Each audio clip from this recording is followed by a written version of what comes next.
This is the purpose of your life and the purpose of God's call and election in your life. This is the great promises in the Bible that God calls you to obtain His kingdom and glory. എനിക്കായൊരു ഭവനം ഉയരെ അങ്ങുയരെ ഒരുങ്ങിയിടുന്നു ദൈവസന്നിധിയിൽ. ദൈവത്തിൻ കയ്യാൽ നിർമ്മിതമാം ഭവനം ഒരുങ്ങിയിടുന്നു അങ്ങുയരെ.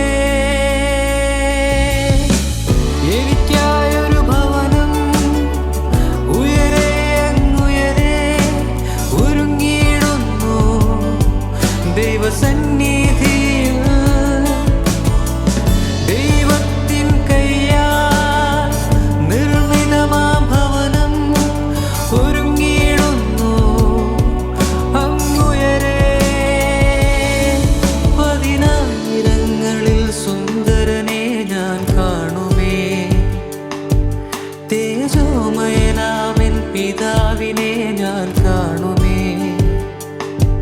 പതിനായിരങ്ങളിൽ സുന്ദരനെ ഞാൻ കാണുമേ. തേജോമയനാമൻ പിതാവിനെ ഞാൻ കാണുമേ.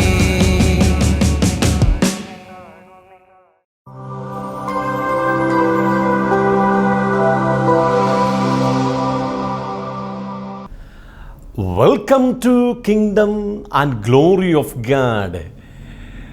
ദൈവരാജ്യത്തിലേക്കും അവൻ്റെ തേജസ്സിങ്കിലേക്കും എൻ്റെ എല്ലാ മാന്യ പ്രേക്ഷകർക്കും ഹാർദവമായ സ്വാഗതം.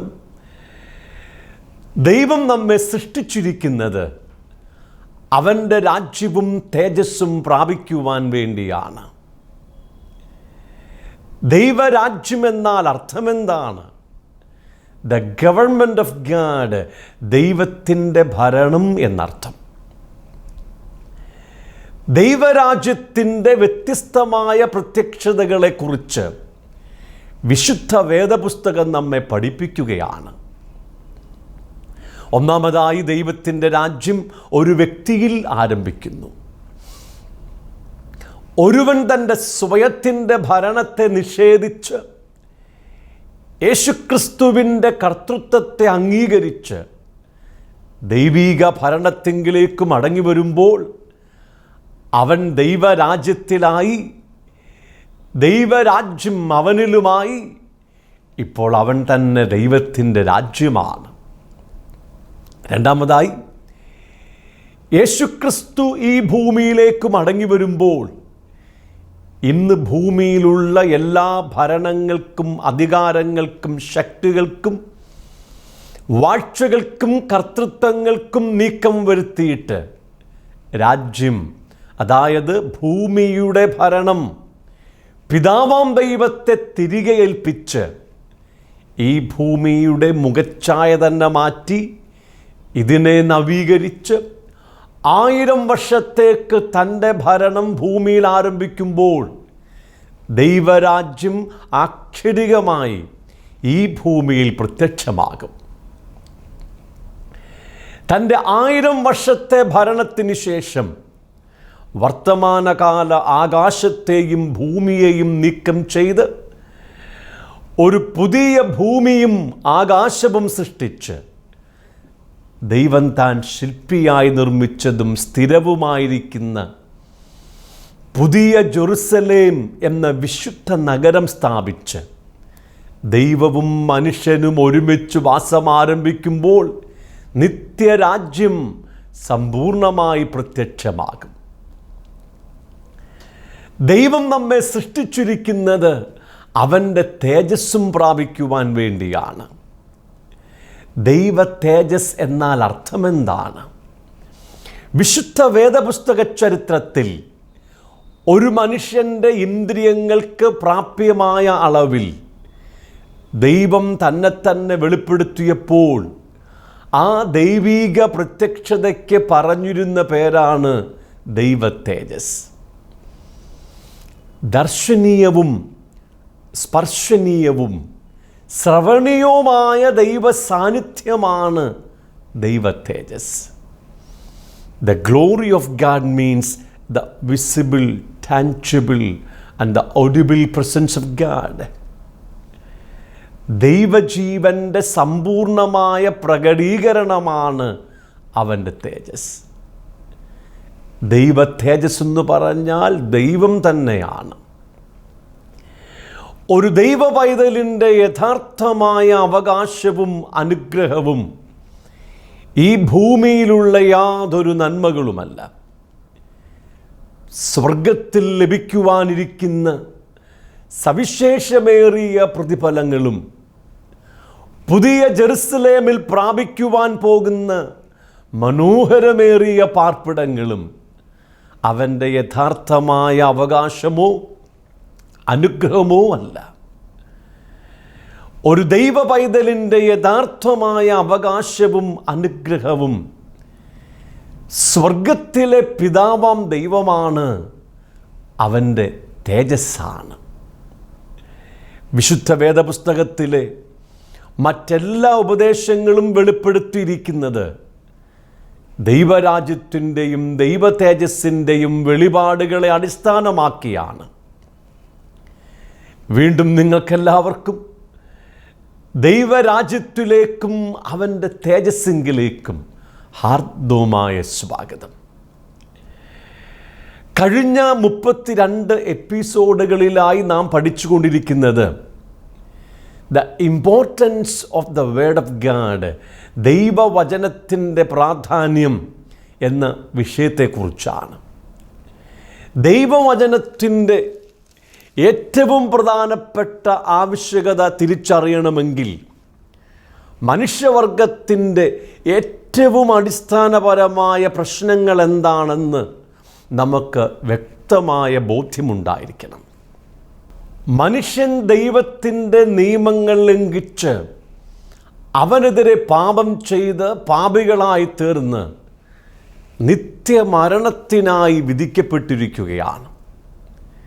പിതാവാം ദൈവത്തിൻ്റെ സാന്നിധ്യത്തിൽ നിന്നുള്ള നിത്യമായ വേർപാടും അവൻ്റെ ജീവൻ അനുഭവിക്കുവാൻ കഴിയാത്ത അവസ്ഥയ്ക്കാണ് നിത്യമരണമെന്ന് വിശുദ്ധ വേദപുസ്തകം പഠിപ്പിക്കുന്നത്. ദൈവം തൻ്റെ ജീവൻ്റെ പൂർണ്ണതയായ തേജസ്സിനാൽ ഒരു മനുഷ്യൻ്റെ ആത്മാവിൽ വാസം ചെയ്യുന്നില്ലെങ്കിൽ അവൻ ആത്മാവിൽ ദരിദ്രനാണ്. ദൈവം തൻ്റെ ജീവൻ്റെ പൂർണ്ണതയായ തേജസ്സിനാൽ ഒരു മനുഷ്യൻ്റെ പ്രാണനിൽ ഹൃദയത്തിൽ വാസം ചെയ്യുന്നില്ലെങ്കിൽ അവൻ്റെ ഹൃദയത്തിൽ തകർച്ചകളുണ്ട്, മുറിവുകളുണ്ട്.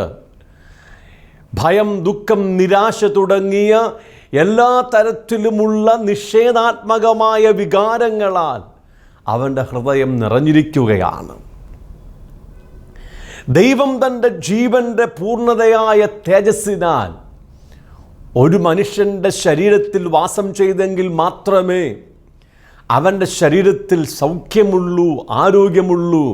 ഇല്ലെങ്കിൽ അവൻ്റെ ശരീരത്തിൽ ദ്രവത്വമുണ്ട്, രോഗമുണ്ട്, മരണമുണ്ട്. ദൈവം തൻ്റെ ഏകജാതനായ പുത്രൻ യേശുക്രിസ്തുവിനെ മനുഷ്യവർഗത്തിൻ്റെ പകരക്കാരനായി ഭൂമിയിലേക്ക് അയച്ച് അവൻ്റെ ക്രൂശ് മരണം മുഖാന്തരം മനുഷ്യവർഗത്തിൻ്റെ പാപങ്ങൾക്ക് പരിഹാരം വരുത്തി പാപത്തിൻ്റെ ശമ്പളമായ നിത്യമരണത്തിൽ നിന്ന് മനുഷ്യനെ രക്ഷിച്ച് തൻ്റെ ജീവൻ അവർക്ക് ദാനമായി കൊടുത്തിരിക്കുകയാണ്. യേശുവിനെ സ്വീകരിക്കുന്ന ഓരോ വ്യക്തിയും ദൈവത്തിൻ്റെ ജീവനും ആത്മാവും പ്രാപിച്ച് ദൈവത്തിൽ നിന്നും വീണ്ടും ജനിച്ചിരിക്കുകയാണ്. ഇനി ഓരോ നിമിഷവും ജീവൻ്റെ ആത്മാവിൻ്റെ സമൃദ്ധിയിലേക്ക് അവന് ഒരു വളർച്ചയുണ്ട്. എങ്ങനെയാണ് ഈ ജീവൻ്റെ സമൃദ്ധിയിലേക്ക് വളരുന്നത്? യേശു കർത്താവ് പറഞ്ഞു, ഞാൻ നിങ്ങളോട് സംസാരിച്ചിരിക്കുന്ന വചനങ്ങൾ ആത്മാവും ജീവനുമാകുന്നു. ഓരോ വിശുദ്ധ തിരുവെഴുത്തുകളും ദൈവജീവനാലും ആത്മാവാലും നിറഞ്ഞിരിക്കുകയാണ്. ഈ വചനങ്ങൾ വായിക്കുന്നതും കേൾക്കുന്നതും ദൈവത്തിൻ്റെ ജീവൻ പ്രാപിക്കാൻ വേണ്ടിയാണ്. ജീവൻ്റെയും ആത്മാവിൻ്റെയും സമൃദ്ധിയിലേക്ക് വളർന്ന് ആത്മദേഹി ദേഹത്തിൽ ദൈവത്തെ അനുഭവിക്കുവാൻ വേണ്ടിയാണ്, സ്വർഗം അനുഭവിക്കുവാൻ വേണ്ടിയാണ്. ഏദൻ തോട്ടത്തിൽ ആദമിൻ്റെ മുമ്പാകെ ജീവൻ നൽകുന്ന വൃക്ഷത്തിൻ്റെ ഫലവും ജ്ഞാനം നൽകുന്ന വൃക്ഷത്തിൻ്റെ ഫലവും ഉണ്ടായിരുന്നു. എന്നാൽ ആദം ജീവനെ ത്യജിച്ച് ജ്ഞാനത്തെ തെരഞ്ഞെടുത്തു. ഇന്നും വിശുദ്ധ വേദപുസ്തകം തുറക്കുമ്പോൾ ആദം ചെയ്ത അതേ പാപം ദൈവത്തിൻ്റെ ജനം ആവർത്തിച്ചു കൊണ്ടിരിക്കുകയാണ്. വേദപുസ്തകം വായിക്കുന്നതും കേൾക്കുന്നതും പഠിപ്പിക്കുന്നതും ജ്ഞാനം പ്രാപിക്കുവാൻ വേണ്ടിയാണോ അതോ ജീവനെ പ്രാപിക്കുവാൻ വേണ്ടിയാണോ? സദൃശവാക്യങ്ങളുടെ പുസ്തകം 4-ാം അധ്യായം 20-ാം വാക്യം തുടങ്ങിയാണ് നാം പഠിച്ചുകൊണ്ടിരിക്കുന്നത്. ദൈവവചനത്തിന് നാം ഏറെ പ്രാധാന്യം കൊടുക്കണം. മർക്കോസിൻ്റെ സുവിശേഷം 4-ാം അധ്യായം 24-ാം വാക്യത്തിൽ യേശു കർത്താവ് പറഞ്ഞത്, നിങ്ങൾ കേൾക്കുന്നത് എന്ത് എന്ന് സൂക്ഷിക്കണം. ലൂക്കോസിൻ്റെ സുവിശേഷം 8-ാം അധ്യായം 18-ാം വാക്യത്തിൽ പറഞ്ഞിരിക്കുന്നത്, നിങ്ങൾ എങ്ങനെ കേൾക്കുന്നു എന്ന് സൂക്ഷിക്കണം. ഈ രണ്ട് വിഷയങ്ങളെക്കുറിച്ചും കഴിഞ്ഞ അനേക എപ്പിസോഡുകളിലായി നാം ദൈവത്തിൻ്റെ വചനം പഠിച്ചുകൊണ്ടിരിക്കുകയാണ്. മർക്കോസിൻ്റെ സുവിശേഷം 4-ാം അധ്യായം അതിൻ്റെ 24-ാം വാക്യത്തിൻ്റെ 2-ാം ഭാഗം പറഞ്ഞിരിക്കുന്നത്, നിങ്ങൾ അളക്കുന്ന അളവ് കൊണ്ട് നിങ്ങൾക്കും അളന്ന് കിട്ടും, അധികമായും കിട്ടും. അതായത് നാം നിരന്തരമായി കേൾക്കേണ്ടത് ദൈവരാജ്യത്തിൻ്റെ സന്ദേശമാണെന്ന് ഈ വേദഭാഗങ്ങളിലൂടെ നാം പഠിച്ചു കഴിഞ്ഞു.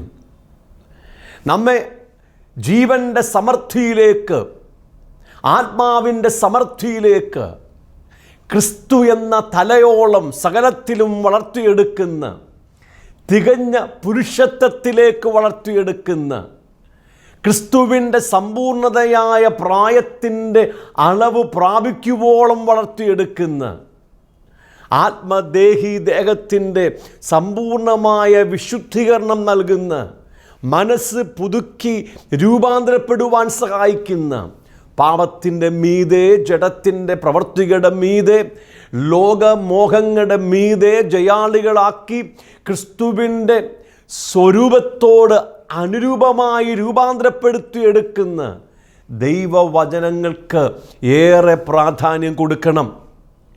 എങ്ങനെ കേൾക്കുന്നു എന്ന് സൂക്ഷിക്കുക എന്നത് നമ്മുടെ മനോഭാവത്തെ, വചനത്തോടുള്ള നമ്മുടെ സമീപനത്തെ കാണിക്കുന്നു എന്ന് ഞാൻ വ്യക്തമാക്കിയിരുന്നു. ഈ വാക്യം പറയുകയാണ്, നിങ്ങൾ അളക്കുന്ന അളവ് കൊണ്ട് നിങ്ങൾക്ക് അളന്നു കിട്ടും. വചനത്തോടുള്ള നമ്മുടെ സമീപനത്തെ കാണിക്കുകയാണ്, ആഗ്രഹത്തെ കാണിക്കുകയാണ്.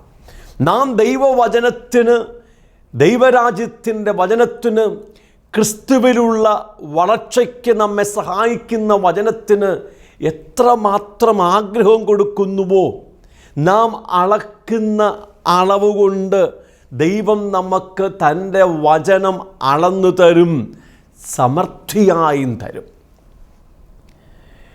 ദൈവം തൻ്റെ വചനം നമുക്ക് അളന്നു തരുന്നത്, സമൃദ്ധിയായി തരുന്നത്, അധികമായി തരുന്നത് നാം ജീവൻ്റെ സമൃദ്ധിയിലേക്ക് വളരുവാൻ വേണ്ടിയാണ്.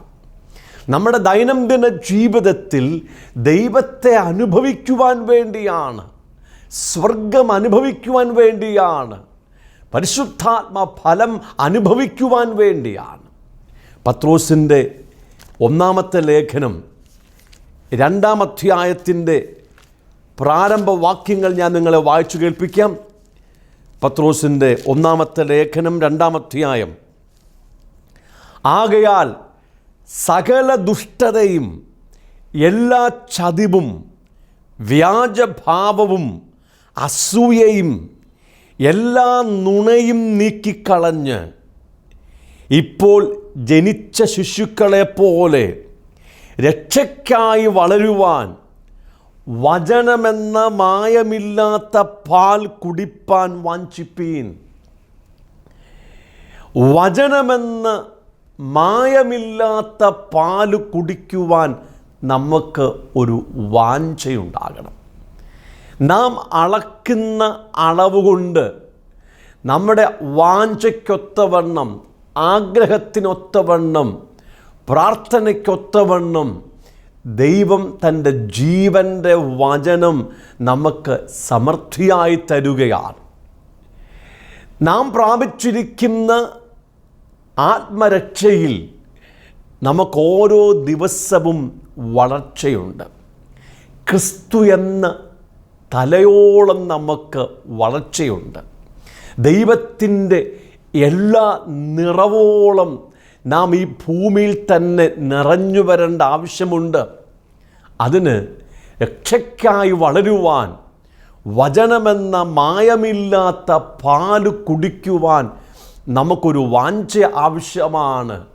ആ വാഞ്ചയ്ക്കൊത്തവണ്ണമാണ്, ആഗ്രഹത്തിനൊത്തവണ്ണമാണ് ദൈവം തൻ്റെ വചനം നമുക്ക് സമൃദ്ധിയായി തന്ന് ജീവൻ്റെ സമൃദ്ധിയിലേക്ക് നമ്മെ വളർത്തിയെടുക്കുന്നത്. യെരമ്യാ പ്രവാചകൻ്റെ പുസ്തകം 15-ാം അധ്യായം അതിൻ്റെ 16-ാമത്തെ വാക്യം ഞാൻ നിങ്ങളെ വായിപ്പിച്ചു കേൾപ്പിക്കാം. യെരമ്യാ പ്രവാചകൻ്റെ പുസ്തകം 15-ാം അധ്യായം 16-ാം വാക്യം. ഞാൻ നിൻ്റെ വചനങ്ങളെ കണ്ടെത്തി ഭക്ഷിച്ചിരിക്കുന്നു. നിൻ്റെ വചനങ്ങൾ എനിക്ക് സന്തോഷവും എൻ്റെ ഹൃദയത്തിന് ആനന്ദവുമായി. ശ്രദ്ധിക്കുക, ഞാൻ നിൻ്റെ വചനങ്ങളെ കണ്ടെത്തി ഭക്ഷിച്ചിരിക്കുന്നു. ദൈവവചനത്തോടുള്ള നമ്മുടെ സമീപനത്തെ വെളിപ്പെടുത്തുന്ന മനോഹരമായ ഒരു വചനമാണ്. ദൈവവചനത്തെ നാം കണ്ടെത്തണം. കണ്ടെത്തുവാൻ വേണ്ടി മറ്റെങ്ങും പോകേണ്ട ആവശ്യമില്ല. ദൈവം നമ്മുടെ കയ്യിൽ, നമ്മുടെ സ്വന്തം ഭാഷയിൽ തൻ്റെ വചനങ്ങൾ, തിരുവചനങ്ങൾ തന്നിരിക്കുകയാണ്. ഇത് ഓരോ പേജുകളും വായിക്കാൻ തുടങ്ങണം. ഈ വചനത്തെ നാം കണ്ടെത്തണം, അതിനെ ഭക്ഷിക്കണം. നമ്മുടെ ശരീരത്തിന് ആവശ്യമായ ഭക്ഷണം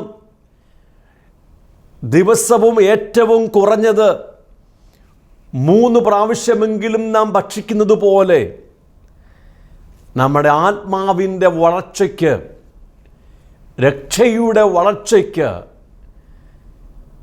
ജീവൻ്റെ നിറവനുഭവിക്കുവാൻ, പരിശുദ്ധാത്മാവിൻ്റെ നിറവനുഭവിക്കുവാൻ, ഈ ഭൂമിയിൽ ജീവിക്കുമ്പോൾ തന്നെ നമ്മുടെ ഉള്ളിൽ സ്വർഗം അനുഭവിക്കുവാൻ, സന്തോഷവും സമാധാനവും ആശ്വാസവും അനുഭവിക്കുവാൻ നാം ദൈവത്തിൻ്റെ വചനത്തെ ഭക്ഷിക്കേണ്ടത് ആവശ്യമാണ്.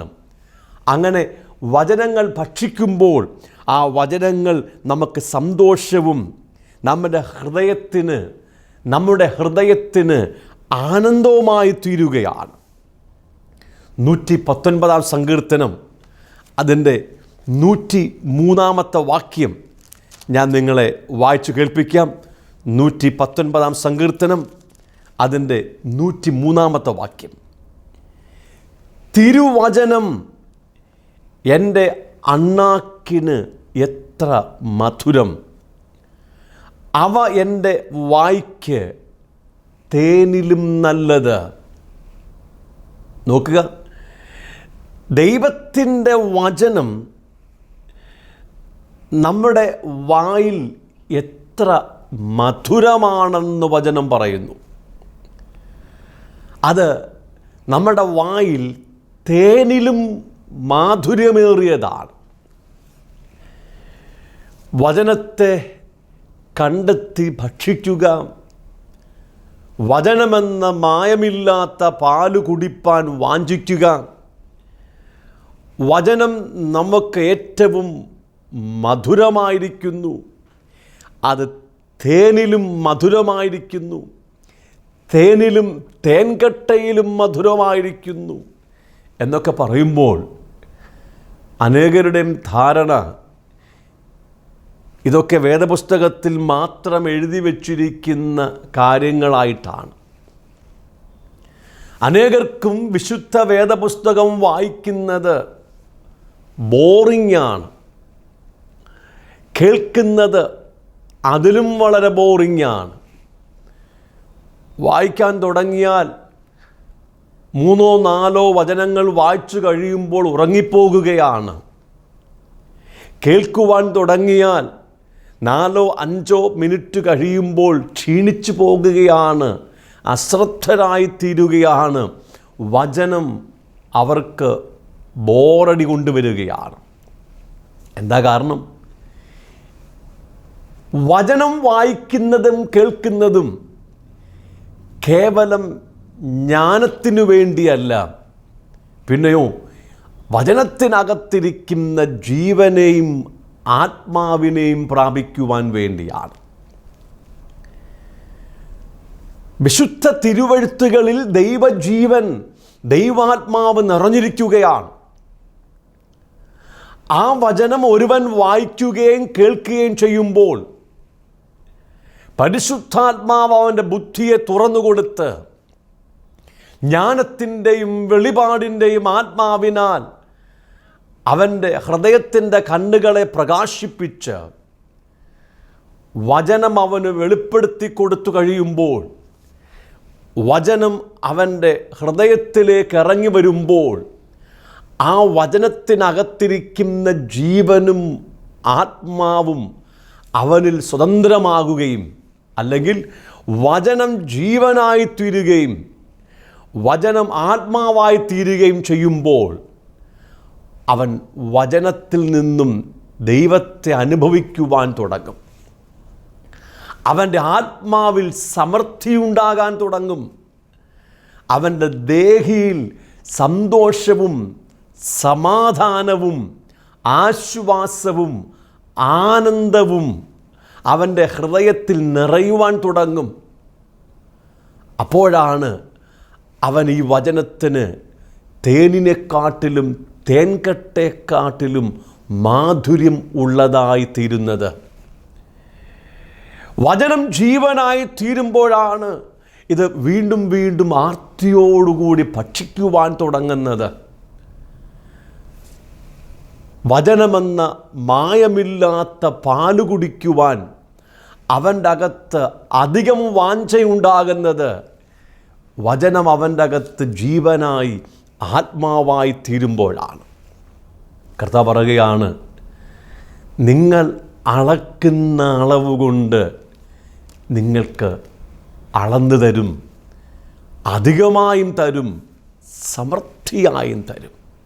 ദൈവവചനത്തോടുള്ള നമ്മുടെ സമീപനത്തിന് വലിയൊരു മാറ്റം വരട്ടെ.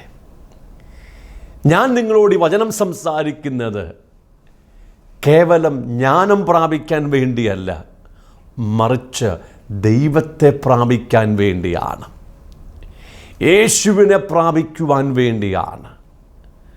അവൻ്റെ ജീവനും ആത്മാവും പ്രാപിച്ച് ഈ ഭൂമിയിൽ തന്നെ ജീവൻ്റെ സമൃദ്ധിയിലേക്ക്, തേജസ്സിൻ്റെ സമൃദ്ധിയിലേക്ക് വളർന്നു വന്ന് ദൈനംദിന ജീവിതത്തിൽ ദൈവത്തെ, സ്വർഗത്തെ അനുഭവിക്കുവാൻ വേണ്ടിയാണ്. കിങ്ഡം ആൻഡ് ഗ്ലോറി മിനിസ്ട്രീസിൻ്റെ ആഫ്രിക്കൻ മിഷനിലേക്ക് എൻ്റെ എല്ലാ മാന്യപ്രേക്ഷകർക്കും ഹാർദവമായ സ്വാഗതം. ആഫ്രിക്കയുടെ മിക്ക രാജ്യങ്ങളിലും തുടരുന്ന ആഭ്യന്തര യുദ്ധങ്ങളിൽ നിന്നും അഭയാർത്ഥികളായി യുഗാണ്ടയിൽ ജീവിക്കുന്ന 40 ലക്ഷത്തിലധികം വരുന്ന ജനങ്ങളുടെ മധ്യത്തിലാണ് നമ്മുടെ പ്രവർത്തനങ്ങൾ ഇപ്പോൾ നടന്നുകൊണ്ടിരിക്കുന്നത്.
ഇതിനായി ബൈബിൾ ട്രെയിനിങ് സെൻ്ററിൻ്റെ നിർമ്മാണ പ്രവർത്തനങ്ങൾ ഇവിടെ പുരോഗമിച്ചുകൊണ്ടിരിക്കുന്നു. അനാഥരും ശാരീരിക വൈകല്യങ്ങളുമുള്ള കുഞ്ഞുങ്ങൾക്ക് വേണ്ടി ഒരു ബോർഡിംഗ് സ്കൂൾ, ഒരു കുഴൽക്കിണർ നിർമ്മാണ യൂണിറ്റ്, മൊബൈൽ മെഡിക്കൽ യൂണിറ്റ് തുടങ്ങിയവ ആരംഭിക്കുവാനുള്ള ഒരുക്കത്തിലാണ് നമ്മൾ.